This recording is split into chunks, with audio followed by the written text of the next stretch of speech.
Saudi अरब में भाई काम करते हैं। जब डेट का पता चला कि असदुद्दीन ओवैसी की रैली इनके क्षेत्र में है तो वहां पर इन्होंने छुट्टी ली और यहां पर आ गए। ओवैसी साहब के साथ आने का मेन मकसद क्या है, क्या बेहतर करेंगे?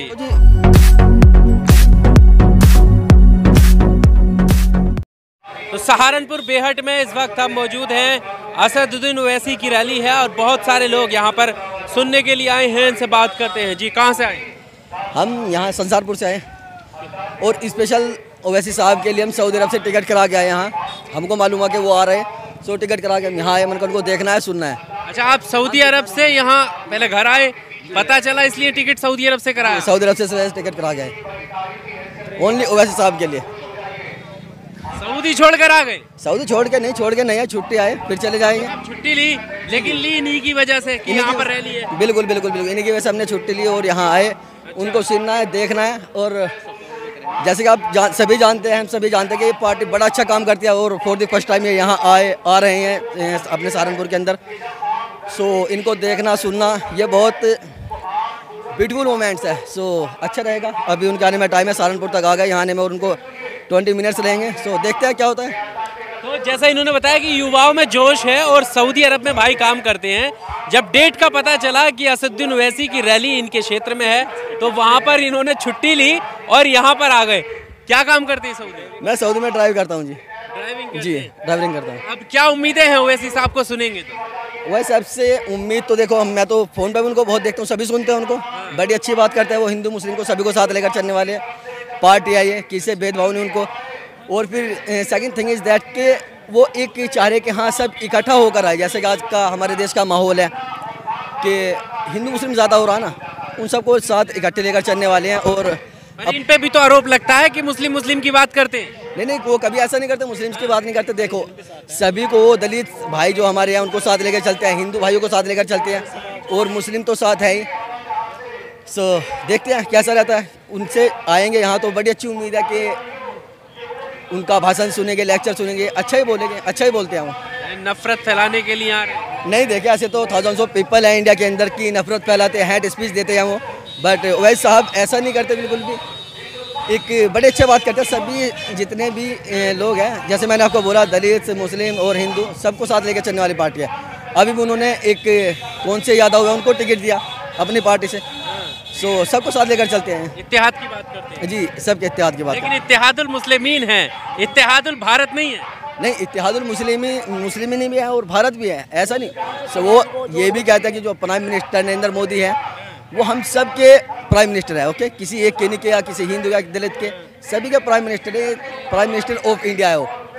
सो ये है। मुझे तो कोई ऐसा लगता नहीं वो कभी गलत बोलते हैं। नहीं लगता कि अभी पीछे भी बयान आया था ओवैसी साहब का, जब वो कह रहे कि जब मोदी चले जाएंगे, योगी चले जाएंगे तो कौन बचाएगा? तो लगता है कि सांप्रदायिक माहौल पैदा होता है इससे। नहीं, देखो आजकल आप देखने को मिलता है, सभी को देखने को मिल रहा है कि आप हरिद्वार में या फिर ऋषिकेश में देखते हैं कैसे कैसे उनके एक बहुत सारे ग्रुप के लोग इकट्ठे होकर भाषण दे रहे कि मुसलमानों को अपने यहाँ ईद ना मनाने दो, क्रिश्चियंस को वो क्रिसमस ना मनाने दो। तो ऐसी बहुत सी चीज़ें हैं। अगर इनको भी आप देखें तो वो तो अगर एक बात उन्होंने कह दी, इसमें कोई बड़ा वो नहीं है, सिर्फ वो एक्शन का रिएक्शन करने वाले लोग। अच्छा, ओवैसी साहब के साथ आने का मेन मकसद क्या है, क्या बेहतर करेंगे? जी, बेहतर यही है कि एक तो फर्स्ट ऑफ ऑल मुसलमानों की कोई अपनी पार्टी नहीं है, उनका कोई अपना बड़ा लीडर नहीं है। सब स्कैटर्ड है, इकट्ठे नहीं है, साथ बिखरे हुए हैं सारे के सारे दूसरी पार्टियों में। सो आई होप के सभी मुस्लिम्स उनको सुनने के बाद, जैसे वो बहुत सारी सभाएं कर रहे हैं अलग अलग स्टेट्स में, सो उनके साथ आएँ और ऐसे अच्छा भी रहेगा। अपनी थोड़ी पावर भी नहीं होता सभी की। मैं I am not only talking about Muslim. So सभी की पावर बनेगी, सभी के लिए अच्छा रहेगा। ऐसा नहीं होने का जैसा मुस्लिम ऐसे ही माना जाता है कि सिर्फ सपा बसपा में यही काम है कि कुर्सियाँ उठाना, चेयर बिछाना, ये सब। ये ऐसा क्यों है? क्यों ये कहते हैं कि सिर्फ दरी बिछाने का काम, कुर्सियाँ लगाने का काम मुसलमानों ने किया? मुसलमान जो है, सपा की सरकार में आजम खां का ओहदा देखें आप, और भी बहुत सारे लोग हैं। नसीमुद्दीन सिद्दीकी, जब बसपा की सरकार थी 22-23 मंत्रालय थे उन पर। जी, मंत्रालय थे एग्जैक्टली। बट कितने टाइम से वो जेल के अंदर है? क्यों वो जेल के अंदर? क्यों अखिलेश यादव ने अभी तक एक्शन नहीं लिया? कोई बोले नहीं वो। अगर अखिलेश यादव चाहते तो उनको वो जेल से बाहर निकाल सकते थे, रिहा करा सकते थे, उनकी इतनी पावर है। बट अभी तक नहीं बोले। अब उन्होंने थोड़ा पिछले लास्ट 4 मंथ से कुछ बोलना शुरू किया थोड़ा बहुत कि जी उनको बाहर आना चाहिए, करना चाहिए। पिछले 3 सालों से आजम खान जेल के अंदर है, कोई क्यों नहीं बोला? और कोई अदर मेंबर्स है बहुत सारे पार्टी को, उन सब ने कुछ ना कुछ किया हुआ है, और आजम खान ने तो इतना बड़ा प्रॉब्लम क्रिएट भी नहीं किया कोई।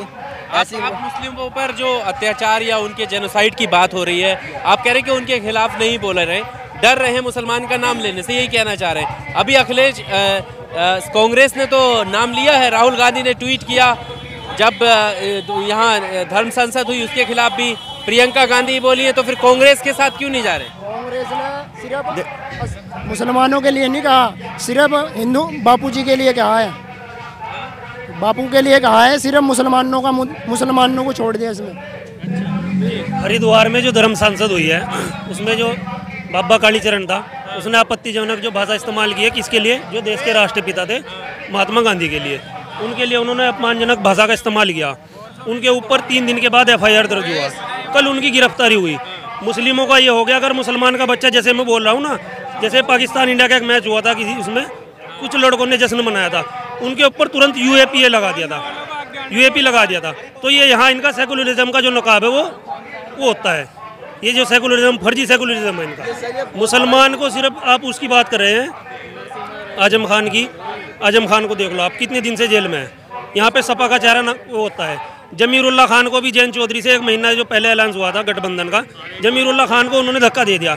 अब अगर जमीरुल्लाह खान का जमीर नहीं जाग रहा तो हम तो कुछ नहीं कर सकते, हमारा तो जमीर जाग गया। हमारा किराए के मकान हमने छोड़ दिए, अब हम अपने मकान में रहेंगे और अपनी क़यादत को मजबूत करेंगे। अरे वो तो कह रहे हैं ना कि हमारी पार्टी है, हमारा मंच है, हम जहाँ चाहे बैठ सकते हैं, नीचे बैठ सकते हैं, ऊपर बैठ सकते हैं, आप लोगों को क्यों दिक्कत हो रही है? वो कह रहे हैं ना, वो जलीलत बर्दाश्त कर सका, हम नहीं करने के, हम नौजवान अब जलीलत बर्दाश्त नहीं करने के। अब हम अपनी पार्टी के साथ रहेंगे, अपने मकान में रहेंगे, ठोकते रहेंगे। किराए के मकान में हमने रहना छोड़ दिया। जमीरुल्लाह खान को शर्म आनी चाहिए, उन्होंने कैसे धक्का दिया। उन्होंने इसके बाद पर वो भी किया कि मुझे बहुत अपमान हुआ, लेकिन फिर भी वहीं पड़े, अपमान होने के बाद भी वहीं पड़े। और जैन चौधरी की तरफ से कोई इस पर वो नहीं आई, कोई माफ़ी मांगी हो उन्होंने कि हाँ मैंने गलत किया। 1 महीना पहले तो गठबंधन हुआ जैन चौधरी का सपा में, और वो सपा में पहले से सांसद रहे हुए हैं। अखिलेश ने कोई उस पर वो नहीं किया, बात नहीं की। उससे पहले भी किसी के साथ हुआ कुछ और। खुशी से क्या है, देखो बात सुनो, खुशी जो है मुसलमानों की वो सिर्फ अब असदुद्दीन ओवैसी के साथ है। हाँ, एक बात मैं और कहना चाहता हूँ, देखिए अखिलेश यादव को ओवैसी साहब को अपनी पार्टी में लेना पड़ेगा, ठीक है। जैसे आपसे पहले तक तो वो बोलते थे कि बी टीम है, बट अब उनको लेना पड़ेगा, हम तभी वोट देंगे, नहीं तो नहीं, हम नहीं देने वाले। हम ओवैसी को सपोर्ट करते हैं और करेंगे और करते रहेंगे। आप लीडरशिप की बात करते हैं, बहुत सारे मुस्लिम नेता हैं, चेहरे रहे हैं समाजवादी पार्टी में, वो उन पे पार्टी का दबाव रहता है। अभी मैं आपको बताऊं 2012 में मुजफ्फरनगर का जो दंगा हुआ था, कितने मुसलमान बेघर हुए थे, और जब भी 40 विधायक थे मुसलमानों के, लेकिन कोई नहीं बोल रहा था, सबने पार्टी के दबाव में नहीं बोल रहा था। अभी हमारी पार्टी है, जो बोल लगा नहीं विधायक बनेगा, गिरवान पकड़ कर बोल लगा, ऐसा होगा। कोई समाजवादी की सरकार नहीं बनने की। अब समाजवादी अगर सरकार बनाने लगी, नहीं तो अखिलेश के साथ गठबंधन कर तो बन सका।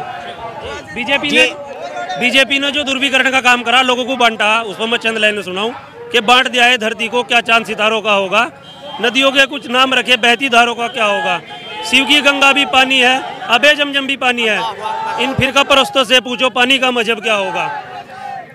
और अभी आप देखिए चुनावी जैसे माहौल है, कहीं पे भी अगर मुसलमान का कोई लड़के देखो कितने जेल में पड़े, कोई बोलने वाला नहीं है। तो वही तो बात हम कह रहे हैं कि अगर भारतीय जनता पार्टी पर आरोप लगाते हैं कि हिंदुत्व की राजनीति कर रही है, तो आप भी तो वही कर रहे हैं। हिंदुत्व और हिंदुइज्म दोनों डिफरेंट है, हिंदुत्व और हिंदुइज्म दोनों डिफरेंट है। हिंदुइज्म जो है एक खूबसूरत रिलीजन है, हमारे मैक्सिमम दोस्त भी हिंदुइज्म से आते हैं, और दिवाली पे हम उनके घर जाते हैं, ईद पे हमारे घर आते हैं। हिंदुत्व है जो एक पॉलिटिकल आइडियोलॉजी बन चुका है, जैसे वो धर्म सांसद हुआ वो हिंदुत्व वाले हैं। नरसिंहानंद सरस्वती है, ये थी नरसिंहानंद सरस्वती, डेली उसके बयान आते हैं मुसलमानों के खिलाफ, भड़काऊ बयान, कोई उस पर धारा नहीं लगती, कोई FIR नहीं होती। ये बीजेपी का दिख रहा है, सेकुलरिज्म खुल चुका है।